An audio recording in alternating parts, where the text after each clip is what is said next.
Darren, that's a long slog out there today, 249 for 5 at the close. We'll take back to the start of the day.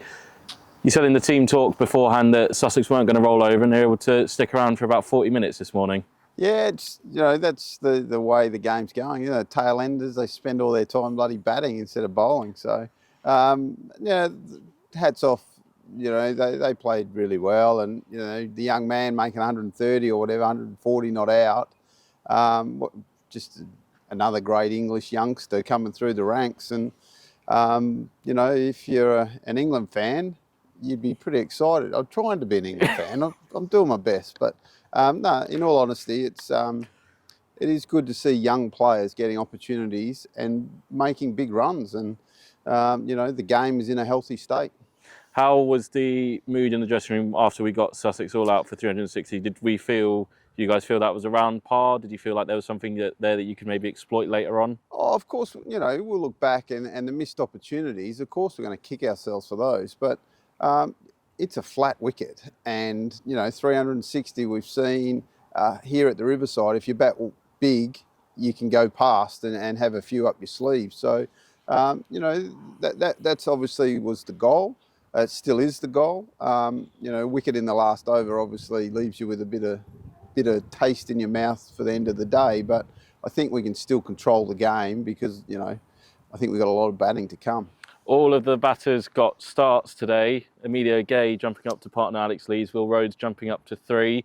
Just how important is it, as we've talked about, the Kookaburra doesn't do an awful lot, but just to make sure Sussex didn't get any early inroads before that spell at lunch? Yeah, the first 10, 15 overs with the Kookaburra are so important, so we probably, wanted to see that off, but in all honesty, I thought we actually went into our shells a little bit too much at times, and that's not quite our style. But hats off to Sussex. They bowled really well. They set good fields, and I thought it was a tremendous tussle all day. And when you got one bloke who comes on and the world stops when he comes into bowls, even I looked up over my my laptop to have a look.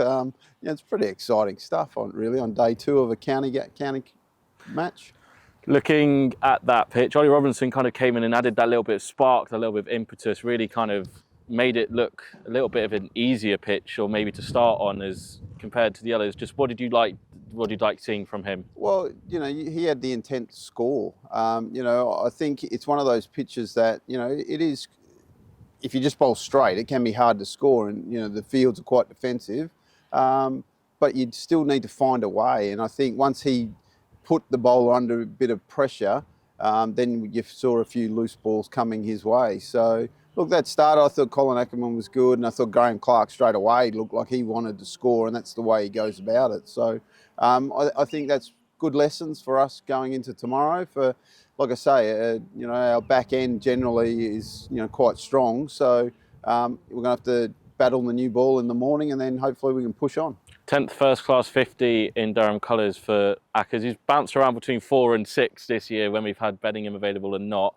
Just how nice it to have him as kind of another linchpin in that middle order. Well, it's important because when your batting pro's not here, your senior players have to stand up. And in the past, we've had Alex Lees and Emilio Gay, do well. And of course, Ackers has had a pretty solid year. So, you need your best players to stand up against what I think, it's one of the best attacks going around in the competition. So, we're kind of happy, but still a bit disappointed by stumps. Yeah, you mentioned the wicket in the last over leaving that bitter taste in the mouth, but we'll go again tomorrow morning with that strong lower middle order.